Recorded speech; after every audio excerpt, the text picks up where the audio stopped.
आइला तू गोटे मनुष्य ना गोटे जानवर पे अरे देवता समान बापा को ऊपर को तू हाथ उठौଛୁ तोते धर्म सही मानी न धर्म सही मानी राजा ओ दादा मो बजे दे तो दादा तो बस ए घरे कजळ पातिया भजल हवा दरकार नाही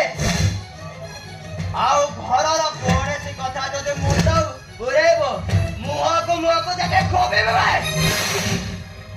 ये घरर तू जेंति को मु मध्य जेंति को बापाक प्रति तोर जति अधिकार अछि मोर मध्य सेति अधिकार खाओ बुढ़ा बजे अधिकार तू देखो जा मोर के जे जाय सुनाए एटा बोले जाना जो काऊ बसारो कोइले